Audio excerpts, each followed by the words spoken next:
नमस्कार दोस्तों, बहुत बहुत स्वागत है आपका इस YouTube चैनल पर जिसका नाम है वाईफाई एग्ज़ाम IQ।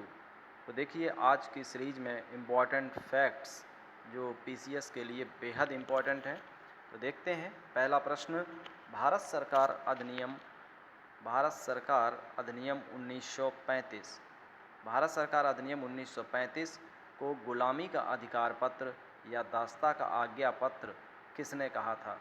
इसका सही जवाब है जवाहरलाल नेहरू ने कहा था कि भारत सरकार अधिनियम 1935 को गुलामी का अधिकार पत्र या दास्ता का आज्ञा पत्र कहा गया था। जवाहरलाल नेहरू ने भारत शासन एक्ट 1935 के बारे में कहा था कि एक कार जिसमें ब्रेक तो है पर इंजन नहीं है। इन्हीं ने कहा था, जवाहरलाल नेहरू जी ने ही भारत शासन अधिनियम के लिए कहा था 1935 के लिए कि ये एक गुलामी का अधिकार पत्र है, दास्ता का आज्ञा पत्र है और एक कार जिसमें ब्रेक तो है पर इंजन नहीं है, ऐसा भी इन्होंने ही कहा था। भारत शासन एक्ट 1935 ने प्रांतों में जो द्वैध शासन व्यवस्था थी उसको समाप्त करके प्रांतों को स्वायत्तता प्रदान कर दी थी।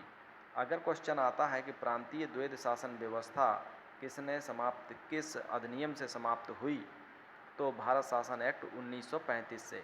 और किस अधिनियम ने शुरू किया था, तो मॉन्टेग्यू चेम्सफोर्ड सुधार 1919। ये देखिए मॉन्टेग्यू चेम्सफोर्ड सुधार 1919 में प्रांतों में द्वैध शासन लागू हुआ था। प्रांतों में द्वैध शासन लागू हुआ था। भारत शासन एक्ट 1935 ने प्रांतों में द्वैध शासन व्यवस्था को समाप्त कर दिया था। मॉन्टेग्यू चेम्सफोर्ड सुधार संवैधानिक सुधार से संबंधित हैं। इन्होंने संवैधानिक सुधार किए हैं। मॉन्टेग्यू चेम्सफोर्ड सुधार ने संवैधानिक सुधार से संबंधित है। इसके बाद देखिए भारत शासन अधिनियम 1935, ये साइमन कमीशन की रिपोर्ट पर आधारित था। यानी कि भारत शासन अधिनियम 1935 साइमन कमीशन की रिपोर्ट पर आधारित था। कैबिनेट मिशन मार्च 1946 ने भारत के लिए एक त्रिस्तरीय शासन व्यवस्था का प्रस्ताव किया था। यानी कि प्रांतों को 3 श्रेणियों में बांटे जाने की सलाह दी थी, आ बा सा। तो कैबिनेट मिशन ने भारत के लिए त्रिस्तरीय शासन व्यवस्था का प्रस्ताव किया था। क्वेश्चन ऐसे आएगा कि भारत के प्रांतों के लिए त्रिस्तरीय शासन व्यवस्था का प्रस्ताव किस कमीशन ने दिया था, तो कैबिनेट मिशन 1946 ने दिया था। लॉर्ड इरविन के सुझावों पर भारतीयों को साइमन कमीशन से बाहर रखा गया था। इसमें क्वेश्चन ऐसा बनेगा कि किसके सुझावों पर भारतीयों को साइमन आयोग से बाहर रखा गया था, तो इसका सही जवाब है लॉर्ड इरविन के सुझावों पर। लाला लाजपत राय की उपाधि क्या थी भाई? पंजाब केसरी। क्वेश्चन ऐसे भी बन सकता है पंजाब केसरी किसकी उपाधि थी, तो सही जवाब है लाला लाजपत राय। गांधी जी दक्षिण अफ्रीका में कितने साल रहे थे? 21 साल। याद रखेंगे आप लोग, 21 ईयर्स गांधी जी दक्षिण अफ्रीका में रहे थे। दक्षिण अफ्रीका में ही उन्होंने फीनिक्स फॉर्म की स्थापना किया था। स्वराज शब्द का सर्वप्रथम उल्लेख किसने किया था? बाल गंगाधर तिलक ने। बाल गंगाधर तिलक ने स्वराज शब्द का प्रयोग सबसे पहले किया था। इन्होंने कहा था कि स्वराज मेरा जन्मसिद्ध अधिकार है और मैं इसे लेकर रहूँगा। 1905 ईस्वी का जो बनारस अधिवेशन हुआ था उसके अध्यक्ष कौन थे? बनारस अधिवेशन के अध्यक्ष थे गोपाल कृष्ण गोखले। और ये कब हुआ था? 1905 का बनारस अधिवेशन। याद रखेंगे बनारस अधिवेशन कब हुआ था? 1905 में। अध्यक्ष कौन थे? गोपाल कृष्ण गोखले। स्वदेशी आंदोलन के दौरान 16 अक्टूबर 1905 को पूरे बंगाल में शोक दिवस के रूप में मनाया गया था। 16 अक्टूबर 1905 को पूरे बंगाल में शोक दिवस के रूप में मनाया गया था। स्वदेशी आंदोलन के दौरान जब बंगाल विभाजन हुआ था, तो 16 अक्टूबर 1905 को बंगाल विभाजन हुआ था। उसी दिन पूरे बंगाल में शोक दिवस मनाया गया था। याद रखेंगे बंगाल विभाजन के दिन शोक दिवस मनाया गया था।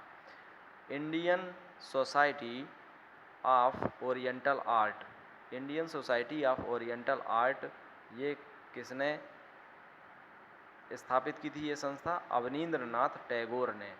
अवनींद्रनाथ टैगोर ने बंगाल विभाजन के समय बंगाल का लेफ्टिनेंट गवर्नर कौन था? Sir Andrews Fraser, sir Andrews Fraser. ठीक है। बंग भंग के बाद स्वदेशी आंदोलन शुरू हुआ था, तो याद रखेंगे बंग भंग 1905 में हुआ था और उसके ठीक बाद फिर स्वदेशी आंदोलन शुरू हुआ था। बंगाल विभाजन, इसके विरोध में हुए आंदोलन का नेतृत्व किसने किया था? सुरेंद्र नाथ बनर्जी, ये विद्रोह के नेता के रूप में काम किए हैं बंगाल विभाजन के विरोध में। इसके बाद है गदर पार्टी का मुख्यालय कहाँ है? गदर पार्टी का मुख्यालय है सैन फ्रांसिस्को, पश्चिमी यूएसए यानी कि पश्चिमी अमेरिका में है। गदर पार्टी का मुख्यालय सैन फ्रांसिस्को, पश्चिमी यूएसए। गदर पार्टी के संस्थापक अध्यक्ष कौन थे? गदर पार्टी के संस्थापक अध्यक्ष थे सोहन सिंह भाखना। गदर पार्टी के संस्थापक अध्यक्ष कौन थे? सोहन सिंह भाखना। और गदर पार्टी का मुख्यालय कहाँ है? सैन फ्रांसिस्को, पश्चिमी अमेरिका में। इंडियन इंडिपेंडेंट लीग की स्थापना किसने की थी? रास बिहारी बोस। ठीक है। कामागाटा मारू घटना के कौन, कामागाटा मारू जो घटना थे उससे संबंधित कौन है? बाबा गुरदीप सिंह। इन्हीं का कामागाटा मारू जलयान जहाज था। बाबा गुरदीप सिंह का कामागाटा मारू जहाज इन्हीं का था, बाबा गुरदीप सिंह का, याद रखेंगे। तो थैंक्स फॉर वॉचिंग दोस्तों, और चैनल को लाइक शेयर सब्सक्राइब जरूर कर दीजिए। नेक्स्ट वीडियो का वेट करिए। थैंक्स।